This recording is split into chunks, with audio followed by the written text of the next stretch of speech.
What did the Germans say about Soviet, British, and American soldiers?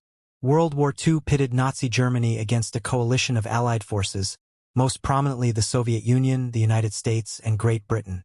German soldiers and researchers, reflecting on this monumental conflict, developed distinct perspectives on the strengths and weaknesses of each of these major adversaries. While direct, comprehensive comparisons from German sources are not readily available in general web searches, we can piece together a picture of their views based on historical context and available snippets. German views on the Soviet Army. The German military initially held a degree of confidence, even arrogance, regarding their Soviet counterparts. This stemmed from early successes and a perception of superior German military doctrine, training, and equipment at the war's outset. However, the sheer scale and resilience of the Soviet war machine, coupled with the brutal realities of the Eastern Front, gradually shifted German perceptions. Initial underestimation, ultimate respect for strength and size. At the beginning of World War II, despite the Allies possessing greater combined industrial resources, population, and military might, the Wehrmacht considered itself a more effective fighting force. This assessment, however, began to crumble as the war progressed. The Soviet Union's vast size and immense population reserves became undeniable factors. The sheer scale of the Red Army and its seemingly endless supply of manpower impressed and ultimately overwhelmed the German forces. Stalingrad, a turning point of ferocious combat. The Battle of Stalingrad stands as a brutal testament to the Soviet soldiers' tenacity. Described as a turning point on the Eastern Front, Stalingrad was characterized by ferocious close-quarters combat and direct assaults on civilians. This battle highlighted the Soviet willingness to endure staggering losses and fight with relentless ferocity, even in the most devastating urban warfare conditions. The German experience at Stalingrad forced a reassessment of Soviet fighting capabilities. Recognition of a formidable foe. The Soviet victory at Stalingrad is widely acknowledged as the major turning point in the European theater of World War II. This pivotal defeat signaled the beginning of the Wehrmacht's decline on the Eastern Front and underscored the growing strength and potential of the Red Army.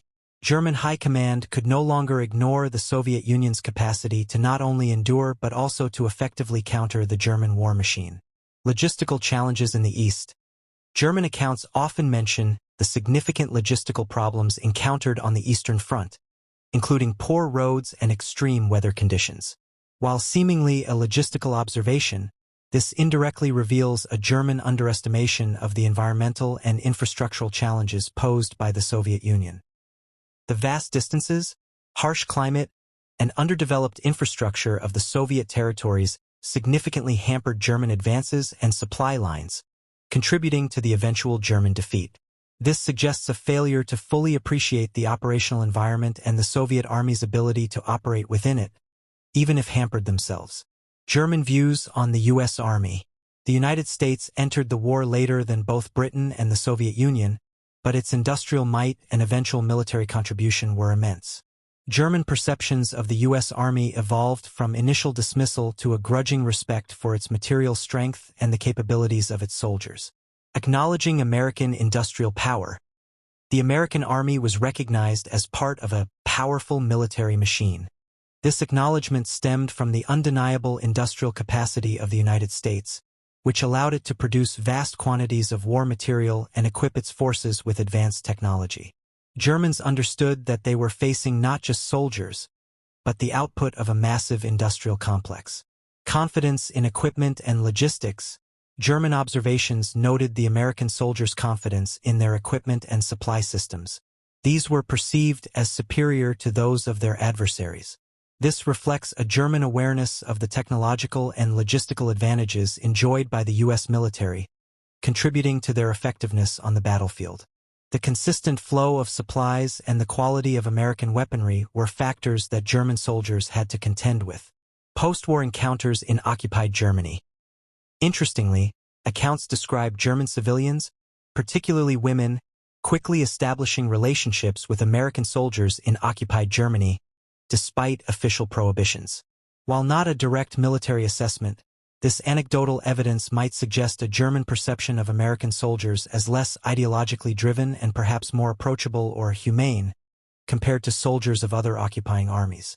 This is a nuanced observation, hinting at a cultural dimension in how Germans perceived the different Allied forces beyond purely military terms. German views on the British Army. The British Army, while smaller than the Soviet and American forces, played a crucial role in the Allied war effort, particularly in the early years and in specific theaters like North Africa. German perceptions of the British Army appear to have focused on their discipline and conduct, especially in the context of post-war occupation. Emphasis on discipline and military bearing. British military manuals for soldiers occupying Germany reveal an interesting perspective. They suggest a perception of Germans as emotionally unstable and hysterical, while emphasizing the need for British soldiers to maintain a firm military manner and solid appearance. This implies a German recognition, or perhaps even expectation, of British discipline, composure, and adherence to military professionalism. Expecting firmness, not brutality in occupation. The British occupation guidelines stressed that while the occupation should not be brutal, neither should it be soft or sentimental. This directive suggests a German anticipation of a rational, pragmatic, and firm approach from the British, rather than one driven by excessive harshness or leniency. This might reflect a perception of the British as being more pragmatic and less ideologically motivated in their approach to occupation compared to other Allied powers. Initial size disadvantage. In 1939, the British Army was significantly smaller than the Wehrmacht in terms of divisions. While this is a factual military comparison, it likely factored into German strategic calculations and initial assessments of the balance of power in Western Europe. The smaller size of the British Army at the outset of the war might have contributed to an initial German underestimation of the overall British war effort, although this perception would have changed as the war progressed and the British military expanded and demonstrated its resilience. Conclusion. German perceptions of the Soviet, American, and British armies during World War II were multifaceted and evolved as the conflict unfolded. Initially underestimating the Soviet Union, the Wehrmacht came to respect the Red Army's immense size, resilience, and fighting spirit, especially after the pivotal Battle of Stalingrad. The U.S. Army was viewed as representing formidable industrial power and logistical strength, while the British Army was often associated with discipline, professionalism, and a pragmatic approach to military operations and occupation.